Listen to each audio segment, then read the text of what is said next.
Imagine uma obra composta por mais de 66 livros, escritos por mais de 40 autores de diferentes épocas.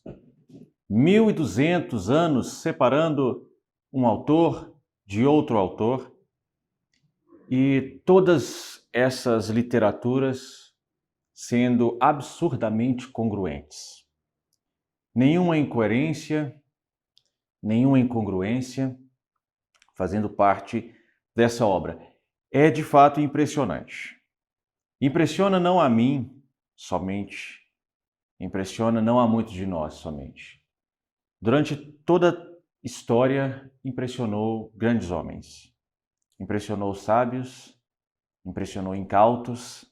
Como podem 66 livros, como podem mais de 40 autores em diferentes épocas não caírem em contradição? Talvez porque estes 66 livros, na verdade, tenham a autoria única. Um único ser pensante, sublime, soberano, dominador da história e dos tempos, tenha inspirado esses outros 40 autores para escreverem algo que era de sua autoria suprema. Quando Jesus estava caminhando sobre a terra, ele fora interpelado várias vezes por muitas pessoas. Muitas pessoas que tomavam conhecimento das obras grandiosas que Jesus realizava, o procuravam. Alguns para receberem dele milagres, outros para confrontarem os seus ensinamentos. Alguns para buscarem entender de onde vem tamanha grandeza, de onde vem tamanha sabedoria, de onde vem tanto ensinamento que não contradiz com nenhum ponto das Escrituras. Estaríamos diante de um mestre? Estaríamos diante do Messias? Estaríamos diante do próprio Verbo de Deus encarnado? Certo dia, Jesus estava sobre a terra e foi procurado por um homem. Esse homem se chamava Nicodemos.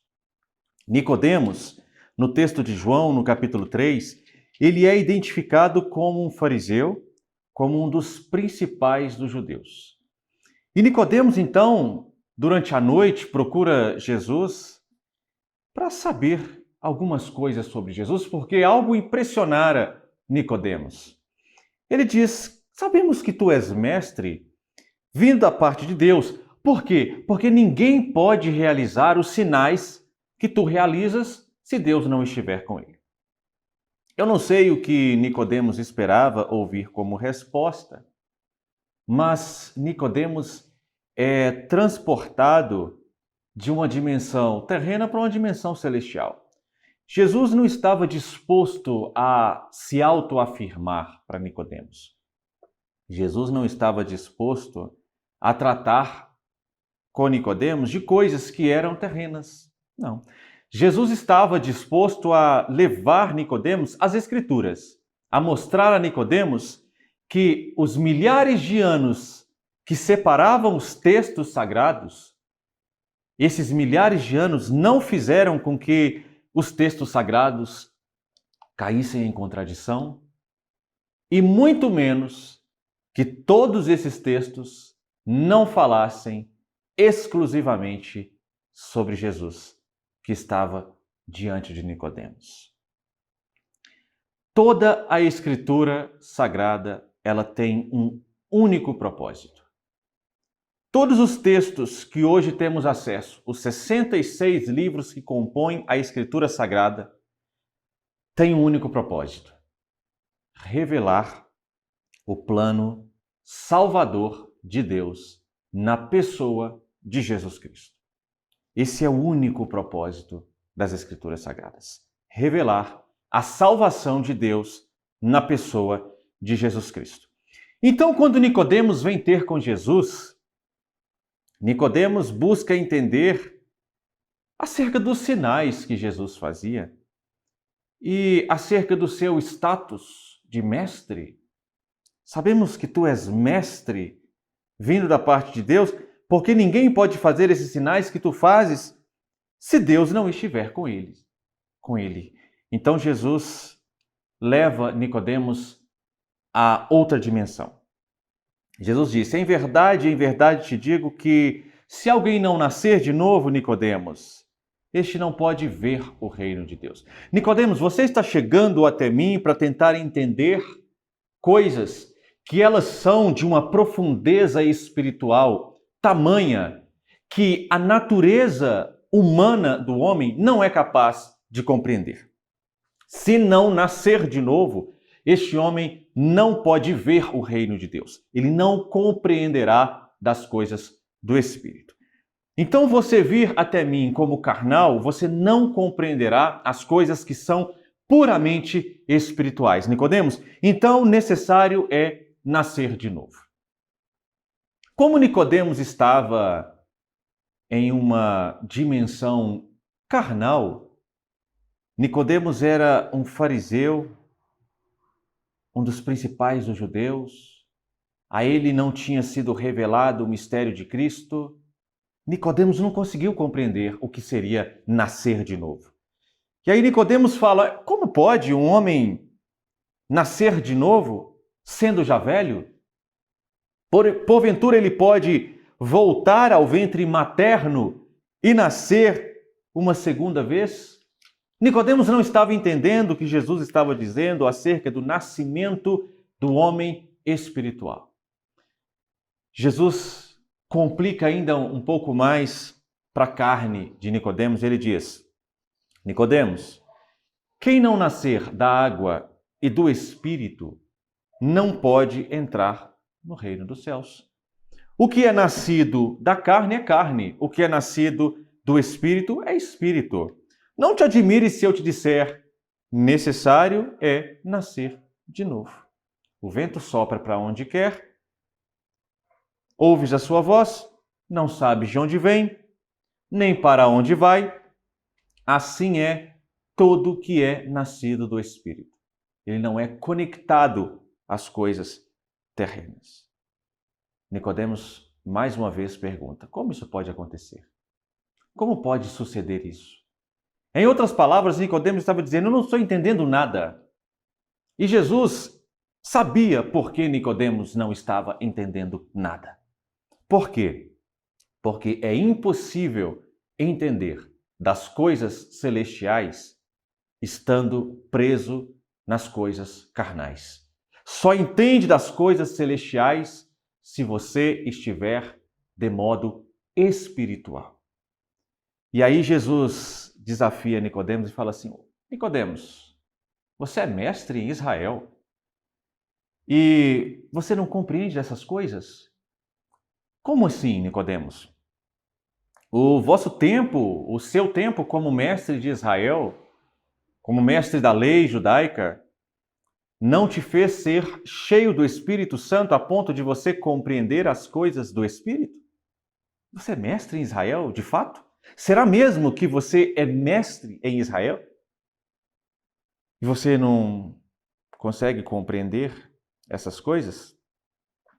Nós dizemos o que sabemos e testificamos o que temos visto.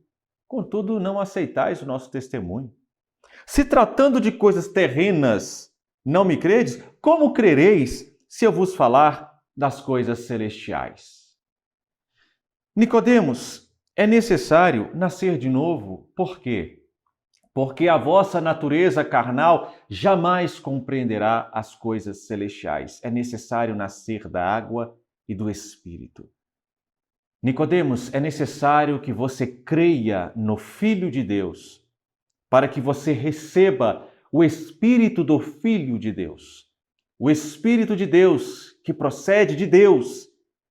O Espírito do Filho, para que aí você compreenda, para que aí você creia no Filho e compreenda as coisas que são celestiais. Ninguém subiu ao céu senão aquele que de lá desceu, a saber, o Filho do Homem que está no céu. E aí aí Jesus então, ele começa a falar com Nicodemos acerca de uma coisa que Nicodemos sabia muito bem. Afinal, Nicodemos era um dos principais dos judeus. No capítulo 14 de João, Jesus disse assim: "E do modo porque Moisés levantou a serpente no deserto, assim importa que o Filho do Homem seja levantado, para que todo o que nele crê tenha a vida eterna." Agora Jesus falava a Nicodemos uma coisa que Nicodemos já tinha ouvido falar certamente várias vezes. Nicodemos certamente ouvira falar que o seu povo tinha sido escravo no Egito por 400 anos. Isso 1.200, aproximadamente 1.200 anos atrás. Nicodemos sabia que o seu povo, tinha sido libertado do Egito pelo braço forte do Senhor, atuando no Egito, revelando o Cordeiro de Deus que tira o pecado do mundo. Nicodemos ouvira falar que o povo peregrinou no deserto por 40 anos. E nesse tempo de peregrinação, Nicodemos, com certeza, tinha ouvido falar que, em um momento, esse povo foi castigado por Deus com serpentes abrasadoras. Porque está escrito em Números, escrito há 1.200 anos antes desse texto aqui, antes desse acontecimento aqui, está escrito que o povo de Israel, quando estava peregrinando no deserto, rumo à terra que Deus havia lhes dado por promessa, esse povo começou a tentar a Deus. Esse povo começou a pecar contra Deus. E em um momento esse povo chegou a Moisés, que era aquele profeta chamado por Deus para guiar o povo até a terra que Deus havia prometido a eles. Esse povo chega a Moisés e fala: Moisés, nós estamos cansados dessa provisão que Deus tem nos dado, esse pão vil que Deus tem nos dado aqui no deserto. Nós estamos cansados disso. Porventura, você nos tirou do Egito, da terra do Egito, para passarmos por isso aqui no deserto? Nós estamos com saudade do tempo da escravidão. Nós estamos com saudade do tempo do Egito. Seria melhor que ficássemos no Egito. Seria melhor para nós, porque no Egito tinha tumba, no Egito tinha sepulcros para nos sepultarem. Seria melhor ficarmos lá no tempo de escravidão. Mas Deus, então, diante desse ultraje por parte dos filhos de Israel, Deus envia para punir o povo pelo seu pecado, Deus envia serpentes abrasadoras que picavam as pessoas e essas pessoas morriam. Tamanho o veneno, a peçonha dessas serpentes que Deus enviou para punir o povo de morte por causa do pecado. O pecado gera morte e Deus estava demonstrando aos filhos de Israel que quem peca, morre. O que pecar, morrerá. Então Deus enviou serpentes que atacavam aquele povo e morreram várias pessoas no deserto, ao ponto que os israelitas procuraram Moisés desesperados, arrependidos, dizendo: Moisés, pecamos, nós pecamos contra Deus. Então, que Deus retire de nós esse mal. Não mais aguentamos suportar essa consequência do nosso próprio pecado. Nós reconhecemos que essas serpentes que estão nos causando mortes são consequência do nosso próprio pecado. Nós nos arrependemos diante de Deus e pedimos que o Senhor nos livre da morte. Moisés, interceda a Deus por nós, para que Deus nos livre da morte por causa do nosso pecado. Então, Deus diz a Moisés: Moisés, você vai construir uma serpente de bronze e você vai colocar essa serpente em uma haste, Moisés. Essa serpente, então, deverá ser levantada, Moisés. Ela estará em uma haste, Moisés. E acontecerá que toda vez que uma serpente abrasadora picar os filhos de Israel, porque eu as enviei por causa do pecado deles, todas as vezes que essas serpentes picarem os filhos de Israel e eles estiverem a ponto de morrer, prestes a sofrer a consequência maior do seu pecado, que é a morte, eles vão olhar para a serpente de bronze e eles serão livres da morte. Deus estava entregando a Moisés a incumbência, o ministério de apresentar Jesus de forma antecipada aos filhos de Israel.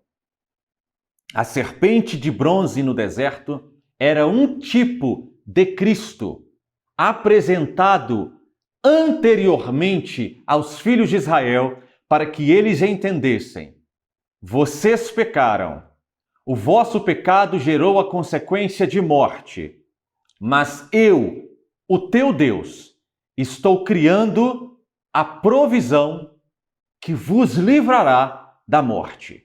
Quando vocês olharem para a serpente que eu mandei criar, que ela estará hasteada, a serpente então representando o vosso próprio pecado, porque o que vos tem matado são as serpentes, que são a representação do vosso pecado. Então, quando vocês olharem para a representação do vosso pecado hasteada, vocês serão livres da morte. Deus estava dando a Moisés a responsabilidade de apresentar aos filhos de Israel a representação de Jesus Cristo. Que no madeiro, que na cruz, não seria nada além de os nossos pecados representados na cruz. O que nos causa morte representado na cruz, para que quando olhássemos para o madeiro, olhássemos para a cruz de Cristo, veríamos os nossos pecados crucificados na pessoa de Cristo, Deus punindo os pecados da humanidade na pessoa de Cristo, e aí em Cristo recebêssemos salvação e libertação dos pecados. Então Jesus diz a Nicodemos: Nicodemos, da mesma forma com que Moisés levantou a serpente no deserto, assim importa que o Filho do Homem seja levantado, para que todo o que nele crer, aliás, para que todo o que nele crê, tenha a vida eterna. Nicodemos, quando eu for levantado da terra, as pessoas olharão para o Cristo no madeiro e pelo Espírito de Deus elas entenderão que o que está ali crucificado é a representação não dos pecados de quem está sendo crucificado, porque ele não tem pecado nenhum, mas a representação dos vossos próprios pecados, para que ao olharem para o Cristo da cruz, sejam livres da morte causada pelos vossos próprios pecados. E Jesus prossegue dizendo a Nicodemos: porque Deus amou ao mundo de tal maneira que deu o seu Filho unigênito, para que todo o que nele crer não pereça, mas tenha a vida eterna. Assim como o Pai fizera com Moisés, providenciando o socorro aos filhos de Israel, providenciando o livramento da morte aos filhos de Israel, ao Moisés forjar aquela serpente de bronze para ser pendurada na haste, para livrar os filhos de Israel da morte, da mesma forma, Deus está criando a Cristo, fazendo Cristo ser encarnado, não criando no sentido de tornando a existência, porque Cristo sempre existiu. Ele está gerando o primogênito, introduzindo o primogênito ao mundo, para que, quando este primogênito for crucificado no madeiro, igualmente, quem olhar para o Cordeiro de Deus tenha a vida eterna. Porque Deus amou ao mundo de tal maneira que deu o seu Filho unigênito, o único gerado do Pai, não criado pelo Pai no sentido de passar a existir, mas o unigênito do Pai introduzido ao mundo para que todo o que nele crê não pereça, mas tenha a vida eterna. Porquanto Deus enviou o seu Filho ao mundo, não para que julgasse o mundo, mas para que o mundo fosse salvo por ele. Quem nele crê não é julgado. O que não crê já está julgado, porquanto não crê no nome do unigênito Filho de Deus. Por essa razão, a palavra de Deus veio ao profeta Isaías no capítulo 45, e lá o profeta diz, sendo boca do próprio Deus. No capítulo 45, no versículo 22. A boca do próprio Deus revelando Cristo Jesus diz: olhai para mim e sede salvos. Olhai para mim e sede salvos, vós, todos os limites da terra, porque eu sou Deus e não há outro. Nicodemos, olhai para o Cordeiro de Deus. Quando ele for levantado da terra, atrairá muitos a si. Por quê? Porque não há outro Deus além do Deus revelado na cruz em Cristo Jesus. Queres ficar limpo? Queres ser livre do pecado? Olhai para Cristo. Crede em Cristo Jesus e serás salvo e terás a vida eterna. Amém. Em seguir eu andei e perdido vaguei, longe, longe do meu Salvador.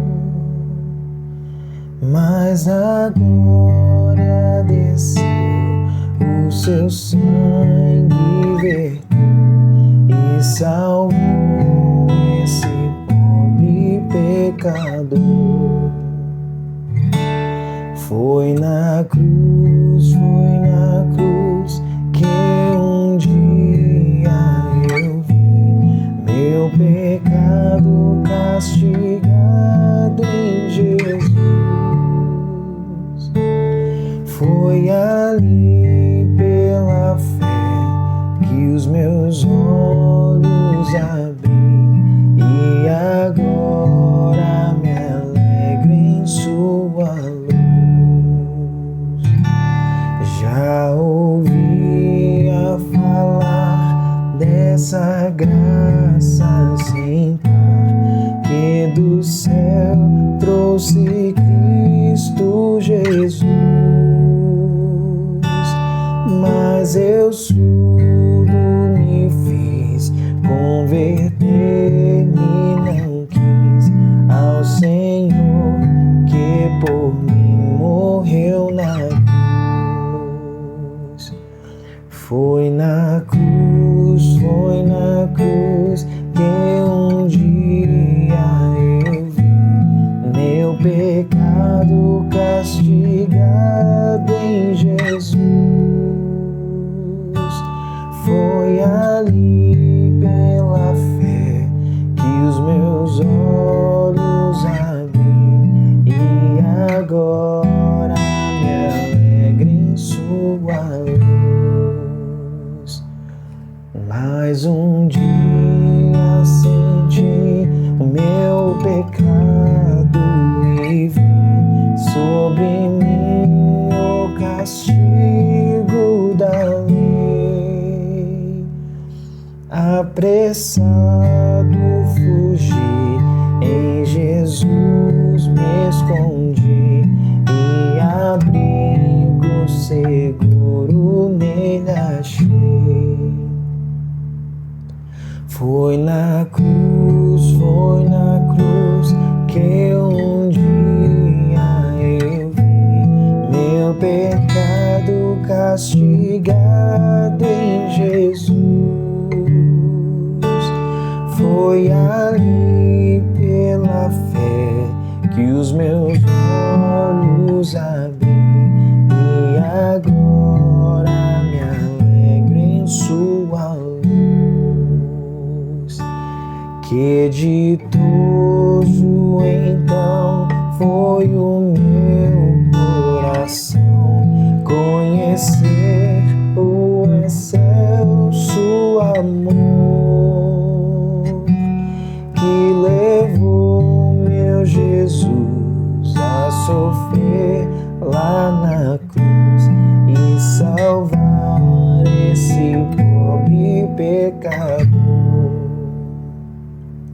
Foi na cruz que um dia eu vi meu pecado castigado em Jesus.